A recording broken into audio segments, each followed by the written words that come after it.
Hello बच्चों, so next understand करते हैं डिस्प्लेसमेंट रिएक्शंस। डिस्प्लेसमेंट रिएक्शन हो रहा है, बट यहाँ पे हम देखेंगे कि डिस्प्लेसमेंट होगा। डिस्प्लेसमेंट जो रिएक्शंस है, इसमें डिस्प्लेसमेंट उसी का होता है जो आपका लेस रिएक्टिव एलिमेंट होते हैं उस कंपाउंड में। तो देखिए एक डेफिनेशन के साथ इस चीज को समझ के लो कि ये एक रिएक्शंस होते हैं right between an element and a compound. एक रिएक्शंस है जिसमें एलिमेंट एंड कंपाउंड का रिएक्शंस होगा। और ध्यान देना इसमें कि जो मोर जो रिएक्टिव है element right displaces less reactive from its compound, यानी लेस रिएक्टिव एलिमेंट को उसके कंपाउंड से उसको अलग करता है। यानी एक रिएक्शंस में राइट ध्यान देना है एलिमेंट्स जो होगा राइट मोर रिएक्टिव वाले एलिमेंट्स वो लेस रिएक्टिव एलिमेंट को ठीक उसके कंपाउंड से उसे अलग करते हैं right. It can be understand इस चीज को राइट जो डिस्प्लेसमेंट रिएक्शन है ऐसे के एग्जांपल्स के साथ समझ के लो।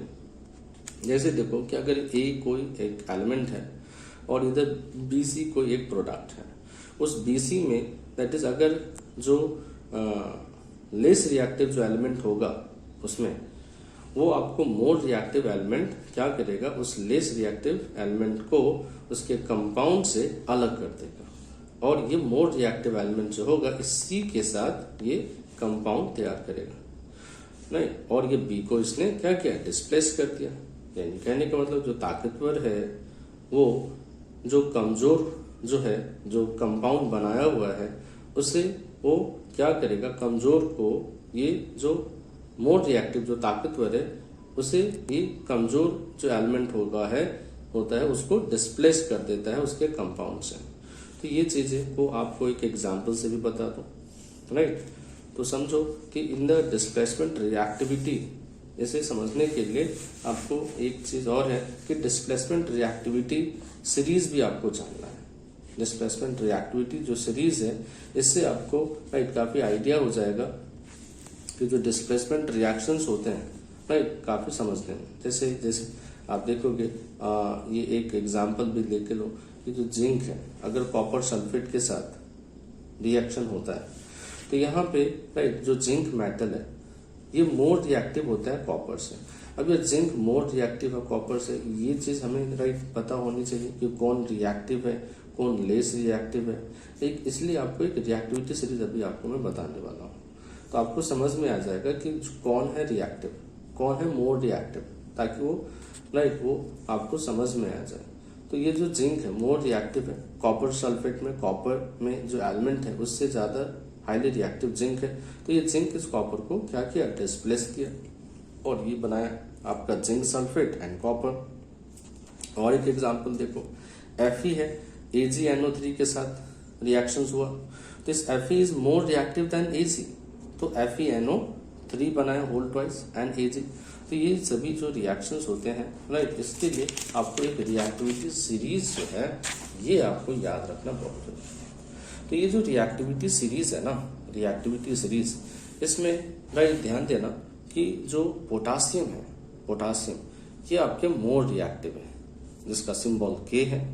इस पोटासियम के बाद नंबर आता है सोडियम का right, then calcium, then magnesium, then aluminium, carbon, zinc, iron, tin, lead, hydrogen, copper, silver, gold, platinum right.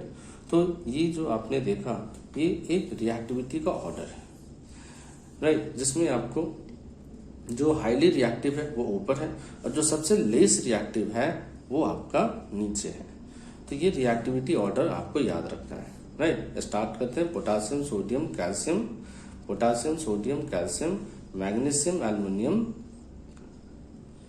Carbon, zinc right, iron, tin, lead, hydrogen, copper, silver, gold, platinum. ये hydrogen से इधर आपका copper silver gold platinum right, ये एक या hydrogen से इधर ये एक याद रख लेना और हाइड्रोजन से ऊपर तक का एक साथ याद रख लेना।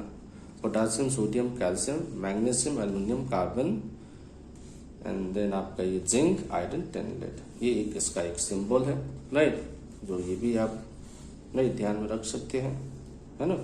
ये रिएक्टिविटी सीरीज है। अब ये रिएक्टिविटी सीरीज की मदद से देखो आपको ये चीज समझ में आ जाएगा। जैसे जैडन है CuSO4 के साथ कंबाइन किया, तो ये जिंक अगर कॉपर सल्फेट के साथ अगर कंबाइन कर रहा है, तो जिंक अगर कॉपर सल्फेट के साथ अगर कंबाइन कर रहा है, तो ये जो जिंक है ZnSO4 जो बना, राइट, क्योंकि zinc is more reactive than copper. देखो जिंक जो है, जिंक का पोजीशन देखो, जिंक का पोजीशन देखो, और इधर आपका कॉपर का पोजीशन देखो। तो देखो जिंक ऊपर के पोजीशन पे है, तो जिंक अगर ऊपर है यानी ये जिंक ज्यादा रिएक्टिव है किससे, इस कॉपर से।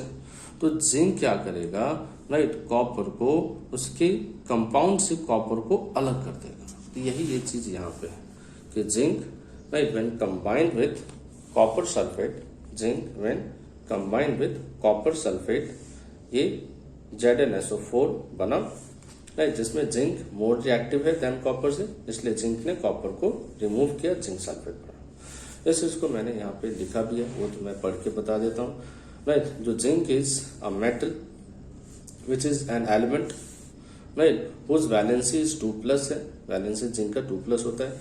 कॉपर सल्फेट के साथ जब ये कंबाइन करता है, राइट, तो जिसमें आपका जो कॉपर होता है, कॉपर, उसकी भी वैलेंसी 2+ ही होती है, and SO4 has a valency 2-. तो for the displacement reactions, right, to happen, a single element जो होते हैं, right, वो आपका सिंगल एलिमेंट, ध्यान देना, जो डिस्प्लेसमेंट रिएक्शन हो रहा है, और वहां पे हम ये देखेंगे सिंगल एलिमेंट कौन है, वह सिंगल एलिमेंट को आपको मोर reactive then the element present in the compound, ये ध्यान देना है, तभी ये रिएक्शंस होगा। For better understanding of displacement reactions we have to follow the way reactivity series. So by reactivities ना series, right, element जो है, element which is above position, element जो above position में होगा can displace, right, element which is below in reactivity series, right, in reactivity series, because जो above positions element होते हैं, above position वाले जो एलिमेंट होते हैं, वो मोर रिएक्टिव होते हैं in nature than the below position element. ये एक डिस्प्लेसमेंट रिएक्शंस का, राइट, ओवरऑल कॉन्सेप्ट है कि जिसमें मैंने काफी, राइट, सिंपल वे में समझाया कि जो सिंगल एलिमेंट अगर जो कंबाइन कर रहा है वो मोर रिएक्टिव होना चाहिए than the element present in the compound. और ये ध्यान देना, जब रिएक्टिविटी सीरीज को हम ध्यान में रखेंगे, जो एलिमेंट देखेंगे अगर हायर पोजीशन पे है देन वो मोर रिएक्टिव है than the below reactive elements, right. ये इसमें था कि here zinc is above position में था than the copper, so zinc is can easily displace copper from its compound. अगर इसी चीज को अगर आप रिएक्शन को रिवर्स करते हो, जैसे मैंने जिंक सल्फेट रखा और जिंक सल्फेट के साथ अगर मैंने, राइट, जिंक सल्फेट के साथ अगर मैंने, राइट, कॉपर को रखा, तो ये कॉपर देखा लेस रिएक्टिव है, राइट, ये जिंक सल्फेट में जिंक मोर रिएक्टिव है, तो ये जो सिंगल एलिमेंट है ये लेस रिएक्टिव है। तो सिंगल एलिमेंट मैंने बताया ये मोर रिएक्टिव होना चाहिए तभी डिस्प्लेसमेंट रिएक्शन होगा, बट ये सिंगल एलिमेंट लेस रिएक्टिव है जिंक से, तो ये रिएक्शंस नहीं होगा। कभी कभी एग्जाम में ऐसे भी क्वेश्चंस पूछे जाते हैं, राइट, आपको लेस रिएक्टिव एलिमेंट के साथ मोर रिएक्टिव एलिमेंट्स का कंपाउंड दिया रहेगा और पूछेगा कि क्या प्रोडक्ट बनाता है। तो ध्यान देना है कि जब लेस रिएक्टिव एलिमेंट है, मोर रिएक्टिव एलिमेंट के साथ रिएक्शन हो रहा है, तो रिएक्शन क्या लिखना है, रिएक्शन विल नॉट हैपन। ऐसा नहीं कुछ ना कुछ आप प्रोडक्ट बना देना, राइट। आप यहाँ पे कॉपर सल्फेट और Zn मत लिख देना, राइट।